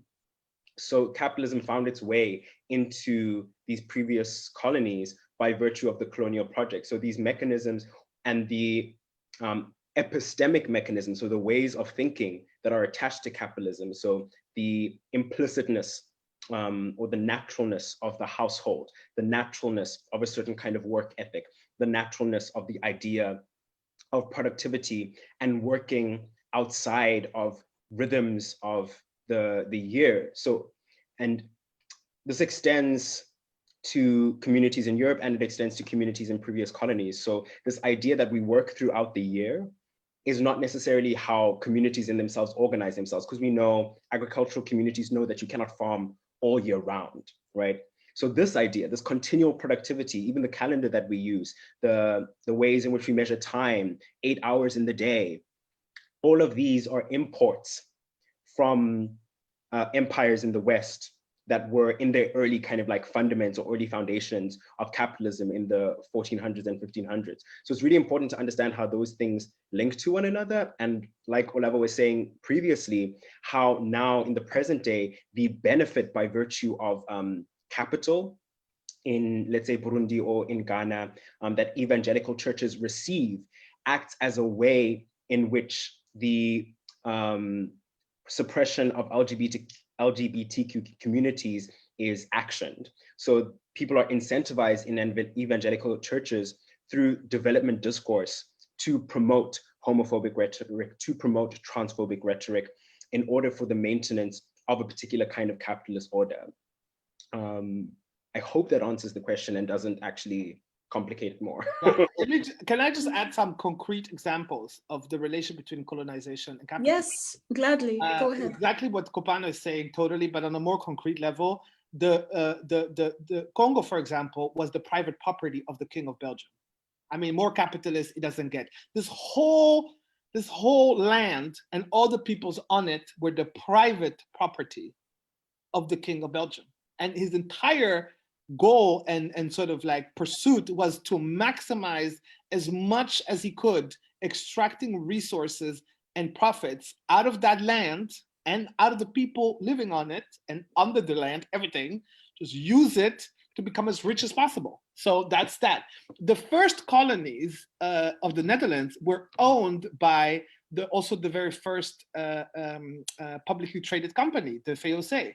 Literally, they went and went to Indonesia, went to Suriname, and just this wasn't this colonization. Like, at some point, it became part of the government, but first it was privately owned, right? So I think that the British had a different experience when colonizing the Americas. I think it was first.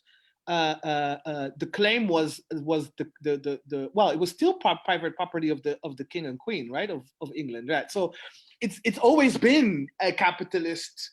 The imperial project has always been about, like, let me go some over there and then take as much as I could from those people so that I can be rich here. So yeah. And somebody's talking about how sort of this idea that there is like, okay, so cute, decolonization is cute, but if I may quote, the person describes it as a mental process that, but for me, decolonization is also about a mental process to change our mentality, especially me as a white woman. Personally, I don't really think that it is helpful to make that kind of very clear distinction between mental and material and exploitation of money and my own process. I don't think it's really helpful. I think that, it's not a binary, right? So, because we hate binaries, everyone, right? So I think it helps to connect it to also the very material conditions of the world. And yes, it can be a mental process. Definitely. I mean, definitely is a mental process as well, but it's also rooted in what's happening, no? So, I don't know.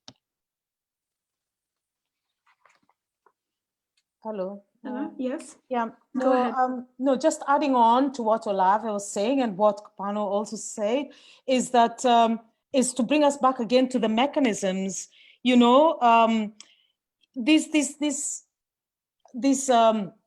These colonials go to Africa, but in order, they could not just take anything away. They had to first of all criminalize the people and show, justify also to their own backyard why they were doing it. So they're just like children. They cannot handle their land. It's just, we just need to do it for them. It's our burden to save them and to help them.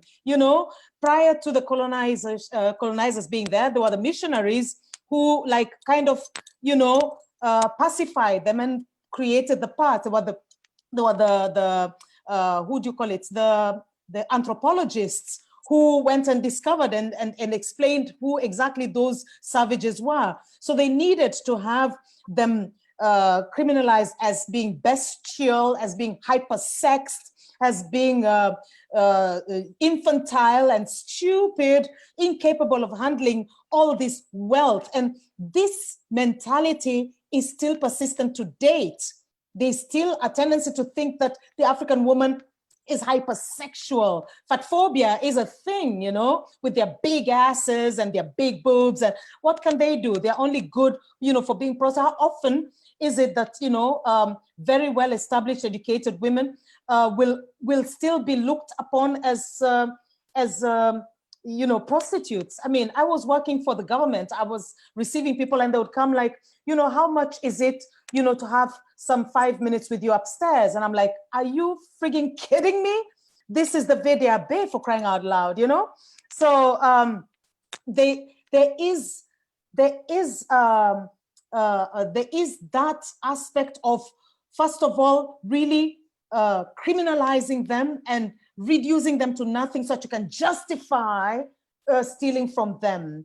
But also here at home, they needed to hoodwink their own people and say like, oh, you know what? You're superior to them because it's our role and our burden. We've earned it because we've taken care of them, So yeah, there is to some extent what this person mentioned, some mental mental kind of mind games, but then it is mind games to their advantage.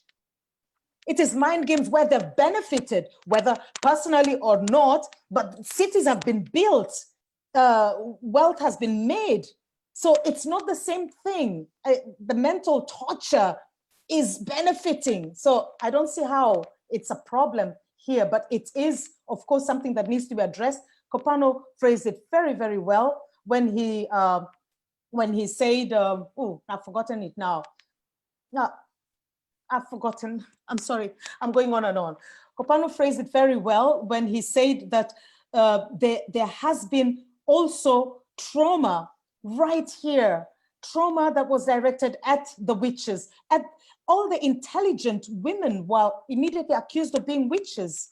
Anybody who came up with, who was industrial and creative and, who was working against the norm or coming up with very ingenious ideas was immediately criminalized and demonized as a witch. There were traumas right here prior to them going to Africa. So these are things that need to be addressed. Like you said, Olave, they are just as much co-opted right here. They are just as much, they shouldn't think that decolonization, the colonial process is, oh, those people out there, oh, there they go again, those colonized people. No, they're just as much dipped in the shit and in need of, the colonial process as well.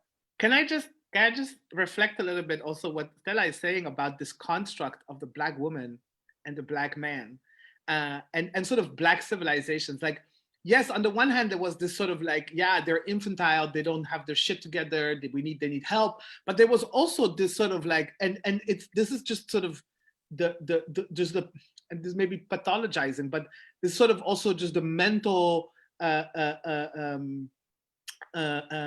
guess, cancer that white supremacy has been, because they were able to think of us as infantile and sort of like, defenseless against the world and nature and whatnot. But at the same time, they would also think of us as super dangerous, right? As at the same time, like, so their women are out of control. Like they would use examples of like particular cultures in Africa that had women at the head of families and whatnot, or participating in the army and saying, look at them, they don't have their women under control. They're sending the women into war. So we need to, this is evil, like they would look at the gender and sexual liberties and sort of freedom in North Africa, in certain parts of Africa, and say, look at them, they're doing devilish things, they're sodomizing each other, we need to help them, like we need to bring Christianity into them. So there was at the same time this sort of like, their children, but also we're demons or something, And obviously, like again, I cannot repeat this enough because other people have said it as well, the panel, this has informed the policing and the enforcement of gender norms here as well. So in the same time that you think of Black women as inherently sexual, so you make their very bodies, I mean, they don't have to do anything, they just have to exist, and they're sex. We Black women are sex.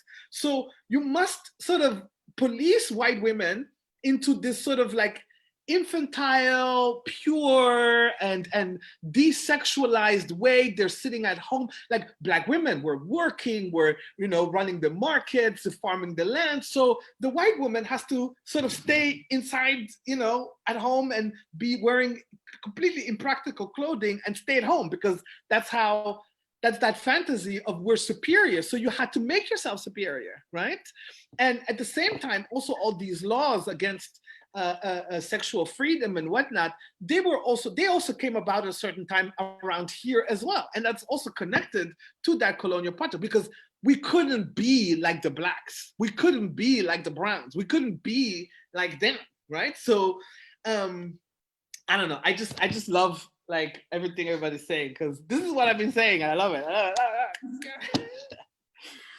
Okay. What is cruel irony is that first, we were colonized under the justification and the legitimation that we were savages because our women were in control, our women worked, our women were warriors, our women were leaders. We were savages because we had, gender and sexual liberties and whatnot. And now, again, we've become savages because our women are oppressed, because our women are not allowed to work, because our sexual and gender freedoms have been stripped away, and so on. So it's a very cruel irony that the kind of things that we were doing, okay, that we embodied, that we lived, that we practiced, were vilified, and yet the thing when they start doing it, it's some sort of modernity, some sort of, like I don't know, progressiveness and so I find it very difficult. Also, when African queers construct where we come from as backwards, because it is a very cruel irony, because it was the reason why we were made backwards, the reason why we ended up marginalized, exploited, and stigmatized is because these things were already possible back home. We as queer people could exist in time when you couldn't exist here. So it's a bit. Yes, I would like to go back to what Kopano said about people not having any knowledge anymore about the sacred feminine and the divine.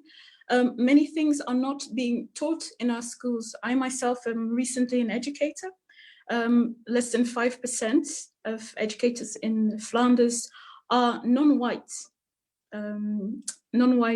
educators. So I would like to ask whether, decolonization here in Belgium, so we've talked about decolonization globally, but specifically here, how can we change, how can we decolonize the minds of white people here? I myself would say we can start with the educational system. Have more educators that are non-white, have migrant backgrounds, change the way history is being taught in the schools, because we do not teach our children about ancient Mesopotamia, ancient Assyria, where women held property, were able to make transactions, where women were holding the highest positions in religion as well. The oldest known text that we have, that is where the author is known, is actually by a woman. Kopano said her name was Inanna. And Hedwana, who wrote about Inanna Ishtar, the goddess in Mesopotamia. Yeah, so these things are not being taught. So where also education is a place where we could help to decolonize the white mind. But can you perhaps add to that? Yes, Stella? Okay, I agree with you. Our education is very Eurocentric, and obviously there is a need for the curriculum to be reviewed, and for for the curriculum to be reviewed, and for us to offer education to our children that reflects the super diversity that is now present in all our classrooms. This includes also changing the teaching staff. The teaching core is white, basically. Children learn from the role models that they see. And if they do not identify the role models in front of them, their teachers or people on TV, people in administration or other echelons of the society, then they think that they are not supposed to aspire for those roles. So we need to review our education system, especially also our teachers need to be retaught or retrained in some way so they can embrace a more inclusive education. But more importantly than that, when we're talking about education, I also feel that a lot of, especially of our diaspora children, are very much uprooted, and just changing the education system globally will not be sufficient, I'm afraid. Personally, I feel that there is a need for us to have the government sponsor extra schooling, extra coaching that will instill or re-educate our diaspora children on their heritage, on their languages, their various languages. There are certain communities that have got this system for many years. For example, communities like in Maasmechelen, these mining communities, which have got, have got Italians and Greeks and Moroccans and Turks and so on. And each of these communities have got little cités And each of these cities has got schools where they teach their own children, their own history, their own language, their own culture, their own religions. In each of these cities, there's a little church, for example, Coptic churches of the Greek, or their own kind of social centers. And these are sponsored by the government, these little cities, Greek city, Italian, Moroccan, Turkish, and so on. In the same way, we need to have in each, these African communities set up, not just in one area, not just in Brussels, for example, but in various areas where our own diaspora children can find a way to learn about their culture, learn about their histories, embed themselves in their traditions, read about their great authors and their great writers and people who matter to them, be introduced to their heroes, heroes who matter to them. Many of our youngsters are very much aspiring or imitating the American way, but the American way is not the European way. These are completely different trajectories that don't often pan well with us. So that's one way, but then there are also other areas which I'll not go into. For example, in government, we need to see a reflection of diversity there. In media, in sports, we need to see a diversity there, and so on and so forth, in our libraries and so on. So that's where I feel we should start, education for sure. Okay, first of all, I would like to encourage our attendees that are of color to also ask questions. Don't be shy. Ask, now's your chance, you can ask whatever you want. Yes, well, Kopano, did you want to add to something? Yeah, I just wanted to say, there's a friend of mine, Maneo Moale, who's also a poet, an amazing, amazing poet, amazing writer. And we were doing a poetry reading via Zoom I think like last week or so. And they said this thing that like changed my life. But they were like, we need to learn to become fluent in one another.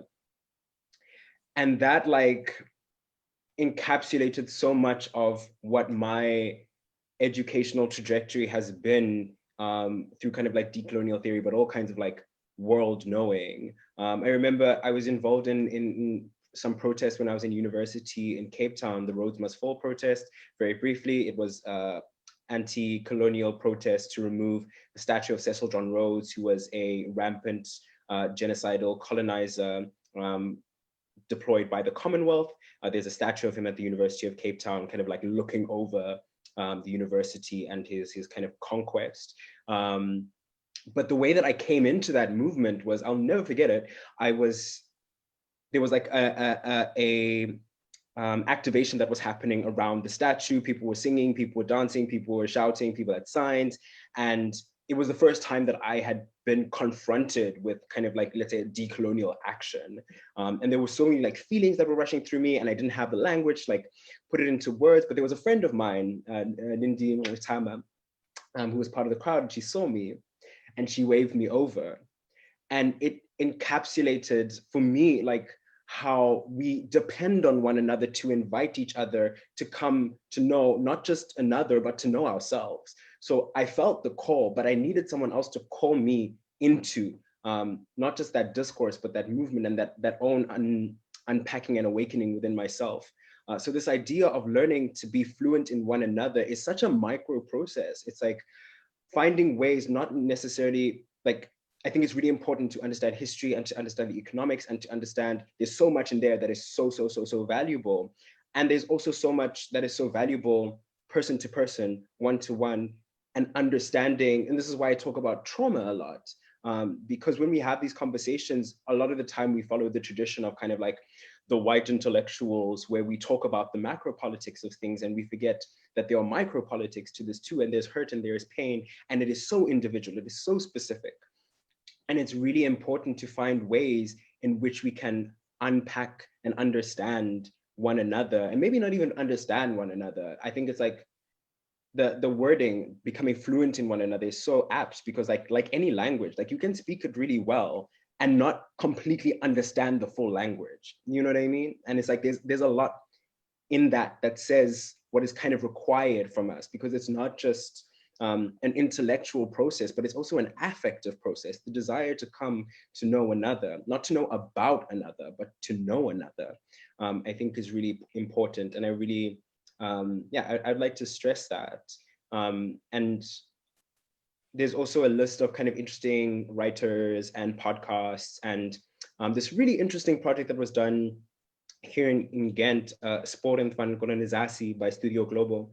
And it's essentially a course curriculum for primary school aged kids, for teachers to teach primary school aged kids on colonization as it pertains to Belgium and a little bit more broadly. So that's also an interesting resource if you're an educator, and speaking about like the importance of education, that y'all can find in the chat. I'd just like to, I agree with everything that's been said, because these people are brilliant. You picked, I don't know who picked all these people, but I want to have their Rolodex. It's amazing.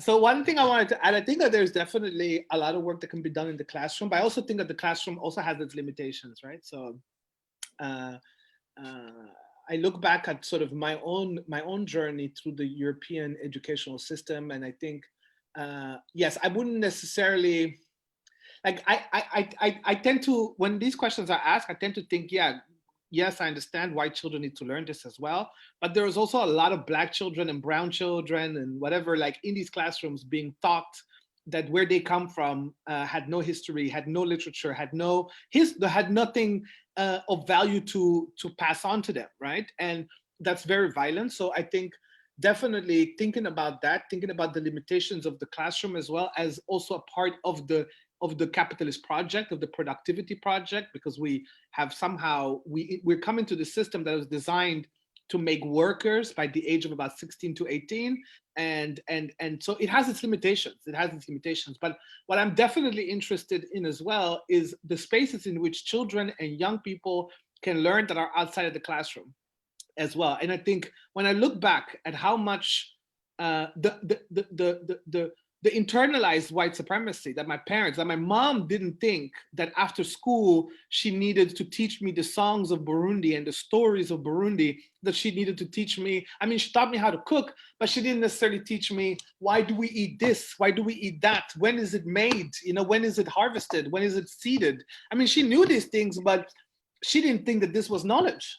She didn't think that this was worth passing on to me. She would see our children come from school and think, now they have learned, and everything that I have is of no value to them. And I think in that sense, in those intimate, those communal, those family spaces or whatever, I think as I guess we're adults now. I guess I'm an adult now.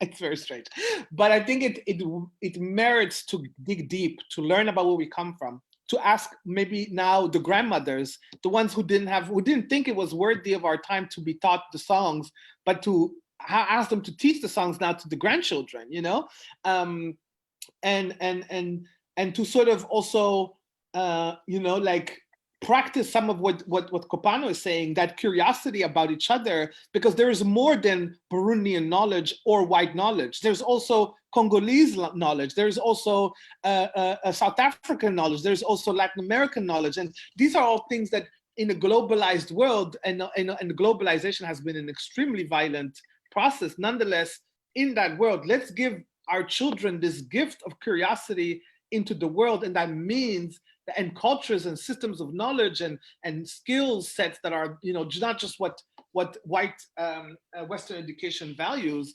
So let's get interested, and let's educate ourselves so we can educate our children. And when you don't know how to do certain things, like I'm not proficient in religious and spiritual practices around Africa, find the aunt or the sister or the cousin or the neighbor lady who is interested in, like call Stella and be like, hey, I want to teach my children some basics about taboo and how that works within, you know, like get involved in that education. Don't and be a conduit, you know, because we can still talk to our mothers and our fathers if we're still in touch with them. I'm not, but we can still sort of function as a bridge between what was devalued, what was oftentimes erased, but is held as knowledge somewhere deep, and just get close to our mothers and our uncles and be like, what you know is actually valuable. And I want my children, I want my nephews, I want my cousins to know about these things. So what is it? Tell me, teach me so I can teach it. Okay, well, as a final question, I would like to ask, well, this is all important for people who have the sort of, say, let's say the African heritage, but how can we teach maybe white children, white adults here, the link between colonization and violence, because they can't all go and ask Stella, of course. But how do we reach these children and also the adults that don't have access to universities or higher education? Because this is really not quite accessible in the current curriculum. Okay, so I started a YouTube channel called Olave Talks, and I do some Olave explaining and so on. And when I was making it, I really, like, the last thing that was on my mind was the white viewer. I feel like there's a deficit in information and knowledge in the Black and the brown and the POC communities of color and queer that I hang around with young people as well. So that was my inspiration, to have something that I can share with the youth that I was working with. Obviously, a lot of people, like, I can't control who's watching it. So definitely there's white people who watch it and they send me questions and so on. But at the root of your question, I think that there is another one that concerns me a lot, which is the value of these knowledges, of this information. Like, there are a lot of people who have been teaching these things. Huh? Like, the content is out there. Like, the Olave Explains, Olave Talks, like, that's nothing new. There's plenty of people, Black or otherwise, creating this content, trying to share this. But a lot of us cannot do so sustainably. A lot of us end up stopping. Like, I've stopped my Olave Explains videos because I just ran out of money, because I was paying for it myself, and I didn't want people to work for free for me, you know? And what I think is, like, I think we must come to first value these systems of knowledge, pay the people who hold this knowledge, who are willing to, learn how to transfer this knowledge, how to teach others, because it's a skill teaching. It's hard to teach, and let's pay, and let's like, I think a lot of content creators end up stopping because they don't get subsidies, or they don't get people. Like, YouTube is for free, and any of the contents I make on YouTube, I cannot get paid by YouTube. That even if 2 million people will watch it, it's demonetized because it's political in nature, right? So how long will I don't know. I think, let's figure out a way for people to get paid, the educators, the people who look for this knowledge, because there is a looking for it, there is an understanding the knowledge, and then there is learning how to transmit the knowledge, and then you have to sort of, manage the mediums to which you're, it's a lot, and people are doing so for free, pay people. And then maybe that will speed things up. Yes, that's great advice, Olave. Thank you for that. Kopano and Stella, final remarks, because we've actually sort of run out of time. Kopano first. So there's some links and resources that I put in the chat of just like some people that I find really phenomenal. Olave Menan, who is a performance artist and writer, academic from North America, writes a lot about the connection between colonization and gender discourse. And they're on Instagram. Like, what's amazing about Olave is like the way in which they go about people's education, because it's just like, they give you like stunning looks and then they give you discourse, it's immediate. So it's like, if you have Instagram, you have access to that, right? And there's some podcasts in there as well that I find amazing. For the Wild is like a kind of, I think the tagline is like an anthology of the Anthropocene. And there are just so many episodes from so many different practitioners around the world, sociologists, scientists, political activists, artists from South Africa, from America, North America, from South America, just talking about everything from the abolishment of capitalism to the recognition of indigeneity and indigenous sovereignty in South Africa. So that's an amazing podcast. And I think it also, for me, the way in which it has been most accessible or sustainable has been to work within my sphere of influence. So like I gave that little kind of story about my friend who kind of invited me into the movement or kind of made a space for me. And I think that's really important. Like the kinship networks that we have can often be access points into this conversation, because like Olave was saying, like it is out there, and it is like, I mean, if you Google decolonial reading list, like it'll come up, you know what I mean? And like you can find those PDFs on the internet, you can find the podcast, you can find a YouTube video about it. But I think what the question actually kind of alludes to is like, how do I develop a kinship network in which this information can land, or this information can find me? Because it's really kind of abstract to like put something into Google and then find, like I put some writers there, but if you don't have a personal association to them, you're less likely to find them, to read them, to be able to glean something from it. So it's also a little bit about kinship. And I think that's like a whole different kind of story or a different kind of conversation, because like what colonialism and capitalism have done really well is keep us separate from one another and keep us very like isolated from one another in silos of information. So like what the question was also critiquing was how all of this information kind of finds itself stored in the university. And to go to what Stella was saying before, it's really important that we get as many people and make as accessible institutions like the university, like the workplace, etc., so that you can create a diversity of people that are in there, so that those kinship networks can expand and that there can be some slippage and some porosity, so that you can meet people who live in a different way to you and you can come to care for them really deeply, because it's only from those kinds of kinship building that we actually can mobilize. Like it's very difficult to make people mobilize for people that they don't know, that they don't feel that they have a fluency in. So I guess that question is leaning towards something that I don't yet have an answer for. I don't know how we build that kind of kinship across difference, but I know that it's really important. And in the interim, we have all of these amazing scholars and content creators that are trying to make that even more easy and accessible. Okay, thank you for that, Kopano. And I'm sure we'll be sharing the lists of books and authors that everyone mentioned. And if anyone else has more suggestions, please keep them coming. We will try to post them as well. Stella, your final thoughts, please. Yes. Well, a lot has been said before me, and that's all very, very interesting. But picking up on what Olave said, the school system is very limited, and we do need to look beyond the school context in order to expand our knowledge now. Again, what Kopano said, sometimes you can provide all the references because the references are out there.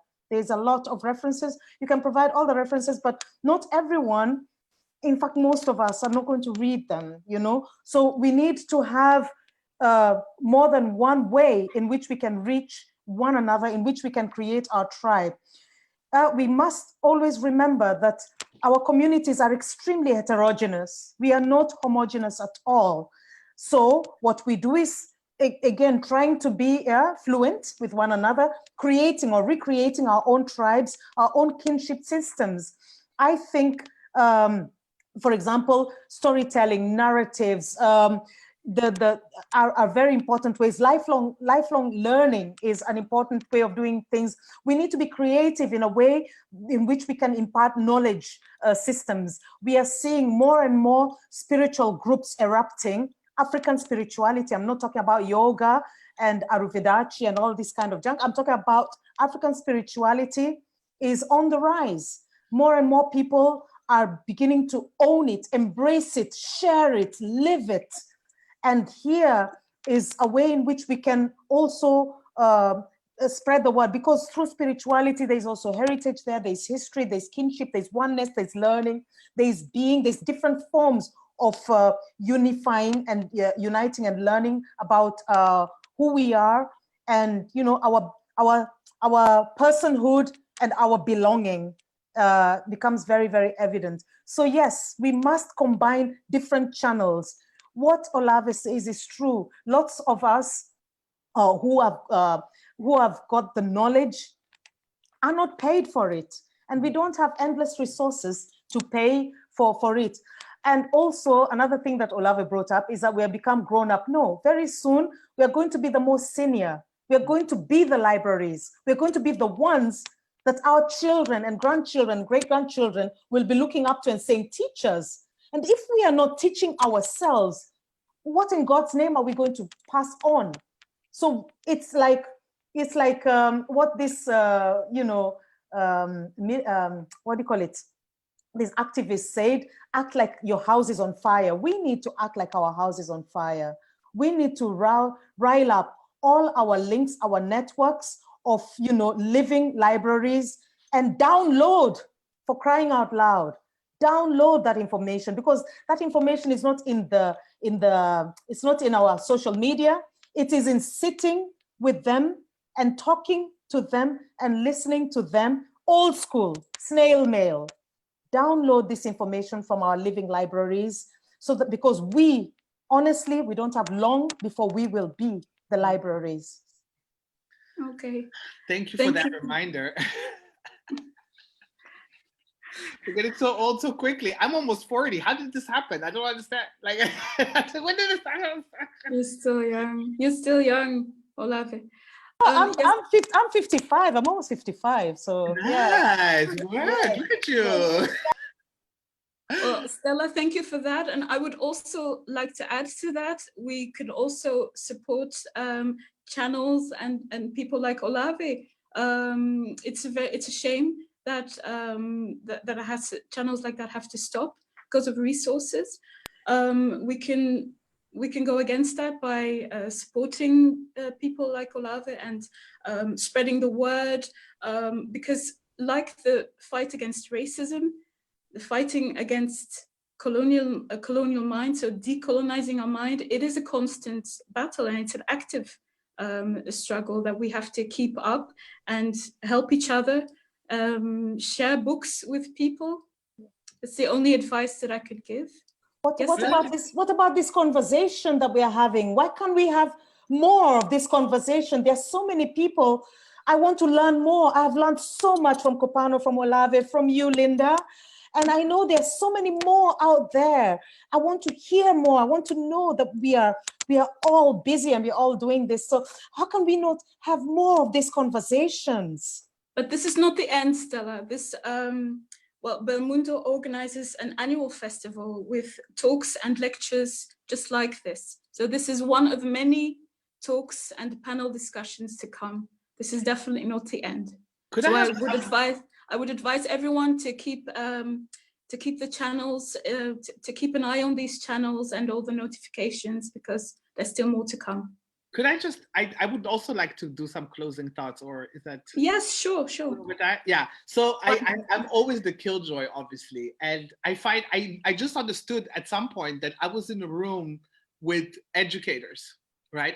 I realized at some point, because I consider myself an educator as well, in my own humble ways. And I think, however, that as educators, we also always must be conscious that also education has its limit, because education is a consensual process as well, right? I cannot teach you at sort of the proverbial gun to the head, like the process of trusting me, the process of valuing what I have to share, the process of internalizing the information and the knowledge I've given you, and then going out there to practice and share, that's something which you cannot effectuate or else it's propaganda, right? And it's state propaganda. And I think that in this world, like that consensual, like I think we could get a lot done by teaching people, but we cannot get everything done. So I don't want us and the listeners to stop at like, okay, I have to go and figure out ways to educate.